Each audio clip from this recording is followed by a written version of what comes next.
ជំរាបសួរពុកម៉ែបងប្អូនក៏ដូចជាប្រិយមិត្តនិងសួស្តីបងប្អូនសិស្សពេទ្យទាំងអស់គ្នាបាទថ្ងៃនេះខ្ញុំបាទខកសុនមានចំណងសុភាមួយទៀតដើម្បីចែកម្លែកបងប្អូនក៏ដូចជាប្រិយមិត្តនិងបងប្អូនសិស្សពេទ្យទាំងអស់គ្នាបាទអញ្ចឹងចំណេះដឹងសុខភាពក្នុងថ្ងៃនេះយើងលើកឡើងអំពីទាក់ទងបញ្ហាកាពះពោះវៀនបាទអញ្ចឹងទាក់ទងបញ្ហាកាពះពោះវៀនដែរបាទថ្ងៃនេះយើងមានប្រធានបទថ្មីមួយទៀតហើយដើម្បីចែកម្លែកគឺយើងនិយាយអំពីអាហារជំនួយក្រពះពោះវៀន ដែលភាសាអង់គ្លេសហៅថា diet promoting GI health យើងថាតើតើនឹងនៅពេលបច្ចុប្បន្នហ្នឹងគឺបញ្ហាកាពះពោះវៀនគឺជាបញ្ហាមួយដែលយើងឃើញញឹកញាប់ច្រើនផងដែរបាទយើងចង់ដឹងថាតើអាហារប្រភេទណាខ្លះវាអាចជំនួយដល់កាពះពោះវៀនរបស់មនុស្សយើងបាទយើងចង់ដឹងតើគ្នាសូមស្ដាប់ការបកស្រាយរបស់ខ្ញុំបាទជាបន្តបន្ទាប់ដូចតទៅបាទអញ្ចឹងមានតការក្នុងថ្ងៃនេះយើងឃើញមានពីរចំណុចសំខាន់ទី1គឺសេចក្ដីផ្ដើមទី2គឺអាហារជំនួយក្រពះពោះវៀនបាទយើងចង់ដឹងថាតើអាហារជំនួយក្រពះពោះវៀនហ្នឹងវាមានប្រភេទអាហារអ្វីខ្លះបាទយើងចង់ដឹងតើគ្នាសូមស្ដាប់ការបកស្រាយជាបន្តទៅទៀតបាទអញ្ចឹងយើងមើលសេចក្ដីផ្ដើមតំបន់ក្រពះពោះវៀនគឺជាសរីរាង្គសំខាន់របស់ប្រដាប់រំលាយអាហារដែលមានតួនាទីសំខាន់នៅក្នុងការរំលាយនិងស្រូបនៅសារធាតុចិញ្ចឹមនានាសម្រាប់សារពាង្គកាយរបស់មនុស្សយើងបាទអញ្ចឹងតួនាទីចម្បងរបស់ក្រពះពោះវៀនហ្នឹងគឺទាក់ទងនឹងការរំលាយនិងការស្រូបអាហារចូលទៅក្នុងខ្លួនរបស់យើងរបបអាហារដែលមានតុល្យភាពដែលមានសុខភាពល្អមានសារៈសំខាន់នៅក្នុងការការពារប្រព័ន្ធភាពស៊ាំប្រឆាំងនឹងការឆ្លងមេរោគនិងជំងឺផងដែរចឹងបើយើងញ៉ាំអាហារបានល្អគឺវាធ្វើឲ្យប្រព័ន្ធភាពស៊ាំយើងល្អចឹងអាចមានការការពារប្រឆាំងជាមួយនឹងមេរោគនិងជំងឺបានប្រសើរផងដែររបបអាហារដែលមិនល្អដូចជារបបអាហារបច្ចឹមប្រទេសយើងដឹងហើយវាដូច pizza hot dog រួមចំណែកទៅដល់ការកើតមាននៃជំងឺ metabolis ជំងឺលើសសម្ពាធឈាមនិងភាពធាត់ព្រមទាំងជំងឺរលាកដទៃទៀតផងដែរបាទជាពិសេសយ៉ាងហ្នឹងគឺខ្ញុំយកជាងគេគឺតើតងបញ្ហារលាកកាពះឬក៏ពោះវៀននឹងឯងសារធាតុ polyphenol និង probiotic ដែលមាននៅក្នុងផ្លែឈើបន្លែគ្រាប់ធញ្ញជាតិជួយលើកកម្ពស់សុខភាពពោះវៀននិងទ្រទ្រង់ការលូតលាស់នៃបាក់តេរីដែលមានប្រយោជន៍បាទអញ្ចឹងបាក់តេរីដែលមានប្រយោជន៍ហ្នឹងគេហៅ flora intestinal ភាសាបារាំងភាសាអង់គ្លេសគេហៅថា intestinal flora ហ្នឹងឯងបាទអញ្ចឹងយើងមើលរូបភាពនេះគឺជាប្រភេទអាហារ4ក្រុមដែលយើងឃើញមានតកតទៅនឹងអាហារ Mediterranean Das បាទ vegan diet ហើយនិង western diet ហ្នឹងឯងអញ្ចឹងក្នុងនោះគឺអាហារបច្ចឹមទេសដែលគេហៅ western diet ហ្នឹងឯងបាទគឺយើងគួរតែទទួលទានកុំឲ្យច្រើនតិចតួចបំផុតបាទអាហារដែលល្អគឺពួក Das ដែលវាជួយទៅដល់សុខភាពពោះវៀនយើងបានច្រើនល្អប្រសើរផងដែរបាទអញ្ចឹងយើងមើលជាបន្តទៅទៀតតកតទៅនឹងអាហារជំនួយកាពះពោះវៀនតើអាហារជំនួយកាពះពោះវៀនហ្នឹងមានប្រភេទអាហារណាខ្លះបាទយើងអាចទទួលទានបានបាទយើងចង់ដឹងតើគ្នាសូមស្ដាប់ការបកស្រាយជាបន្តទៅទៀតបាទអញ្ចឹងយើងមើលអាហារជំនួយកាពះពោះវៀនទី1គឺផ្លែចេកទុំបាទអញ្ចឹងផ្លែចេកទុំគឺជាជម្រើសល្អសម្រាប់ជំនួយដល់កាពះពោះវៀនរបស់យើងបាទដោយមានសារធាតុមួយចំនួនជួយទៅដល់ពោះវៀននៅកាពះយើងឲ្យដំណើរការបានល្អផងដែរ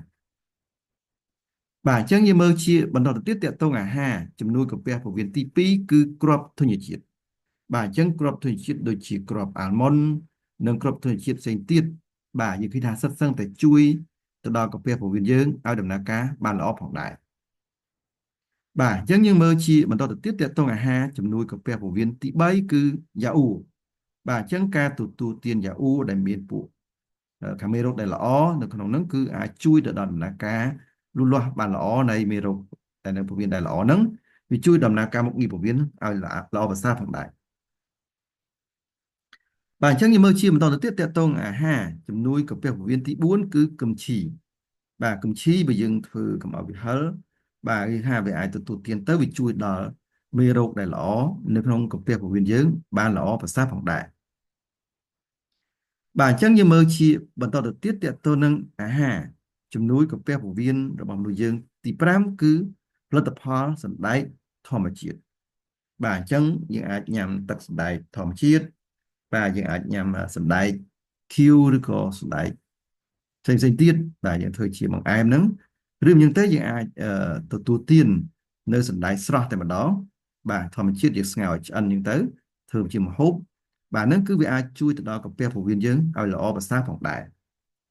បាទអញ្ចឹងយើងមើលជាបន្តទៅទៀតតទៅនឹងអាហារជំនួយកាពះពោះវៀនទី6គឺផលិតផលទៅដល់គោដែលរងាប់មេរោគរួចបាទអញ្ចឹងគុំទទួលទានទៅដល់គោណាដែលមិនទាន់បានរងាប់មេរោគហៅ Pasteurize បាទយើងធ្វើ Pasteurize ហើយវារងាប់មេរោគរួចអាហ្នឹងវាជួយឲ្យពោះវៀនយើងដំណើរការបានល្អប្រសើរផងដែរបាទអញ្ចឹងយើងមើលជាបន្តទៅទៀតតទៅនឹងអាហារជំនួយកាពះពោះវៀនទី7គឺអាចតទៅនឹងពួកថ្នាំបាទអញ្ចឹងគេអាចធ្វើជាថ្នាំ probiotic ជាគ្រាប់ថ្នាំតែម្ដងឬក៏ជាម្សៅ probiotic ដែលជំនួយដល់កាពះពោះវៀនយើងបានល្អប្រសើរផងដែរបាទអញ្ចឹងយើងមើលជាបន្តទៅទៀតតទៅនឹងអាហារជំនួយកាពះពោះវៀនទី8គឺអាចតទៅគ្រាប់ almond ហើយនិងផ្លែក្រូចបាទហ្នឹងវាល្អប្រសើរដែរសម្រាប់ជួយដល់កាពះពោះវៀនរបស់យើង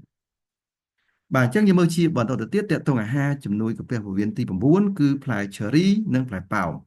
បាទអញ្ចឹងយើងអាចកិនអញ្ចឹងទៅបាទវាជួយឲ្យកាពះពោះវៀនយើងដំណើរការបានល្អប្រសើរផងដែរបាទអញ្ចឹងយើងមើលជាបន្តទៅទៀតតទៅនឹងអាហារជំនួយកាពះពោះវៀនទី10គឺផ្លែ cranberry និងផ្លែ blueberry បាទគេរកឃើញថាផ្លែ cranberry និងផ្លែ blueberry ស្រស់បាទវាអាចជួយទៅដល់កាពះពោះវៀនរបស់យើងឲ្យដំណើរការបានល្អប្រសើរផងដែរបាទអញ្ចឹងយើងមើលជាបន្តទៅទៀតតទៅនឹងអាហារជំនួយកាពះពោះវៀនទី11គឺតែបៃតងធម្មជាតិបាទអញ្ចឹងការទទួលទានតែបៃតងបែបធម្មជាតិបាទវាអាចជួយទៅដល់កាពះពោះវៀនរបស់យើងឲ្យដំណើរការបានល្អប្រសើរផងដែរបាទទាំងអស់នោះហើយជាប្រភេទអាហារសំខាន់ដែលយើងឃើញមានជំនួយទៅដល់កាពះពោះវៀនរបស់មនុស្សយើងបើសិនបើពុកម៉ែបងប្អូនក៏ដូចជាប្រិយមិត្តទាំងអស់ចង់តាមដានព័ត៌មានសុខភាពថ្មីដល់កន្លែងច្រើនទៀតអាចចូលក្នុងក្រុម Telegram យើងខ្ញុំគឺព័ត៌មានសុខភាពបាទអាចធ្វើការ scan QR code ទៅដើម្បីចូលទៅក្នុងក្រុមយើងខ្ញុំដើម្បីតាមដានព័ត៌មានសុខភាពថ្មីដល់កន្លែងច្រើនទៀតផងដែរបើសិនបើពុកម៉ែបងប្អូនក៏ដូចជាប្រិយមិត្តទាំងអស់មានបញ្ហាសុខភាពផ្សេងៗជាពិសេសគឺជំងឺទាក់ទងនឹងប្រដាប់ទឹកមាត់បាទឬប្រដាប់បន្តពូជឬក៏ប្រដាប់រលាអាហារតែម្ដងបាទអាចប្រឹក្សាដោយកន្លែងតាមលេខ Telegram 3ខ្សែគឺ092 59 350 088 3132 225ហើយនិង016 58 57 64ផងដែរបើសិនបើពុកម៉ែបងប្អូនក៏ដូចជាប្រិយមិត្តទាំងអស់ចង់ទទួលបាននូវវីដេអូអប់រំសុខភាពថ្មីៗបន្ថែមទៀតក៏ដូចជាវីដេអូព័ត៌មានសុខភាពថ្មីៗនិងវីដេអូនៃការរៀនពេទ្យរបស់សិស្សពេទ្យជាច្រើនបាទយើងអាចចូលទៅក្នុង YouTube Channel វាយពាក្យ CML Health Science Official បាទដោយអក្សរស្រាប់ចុច search បាទស្វែងរកទៅពេលហ្នឹងឃើញ logo របស់យើងខ្ញុំហើយចូលក្នុង Channel ចុចពាក្យ Subscribe និងរូបកណ្ដឹងបាទចុចពាក្យ Subscribe និងរូបកណ្ដឹងគឺសម្រាប់អ្នកថ្មីៗដែលមិនទាន់បាន Subscribe ចឹងនៅពេលដែលយើងផុសវីដេអូលើក្រោយនឹងឃើញក្នុងបណ្ដាញ YouTube ជាបន្ត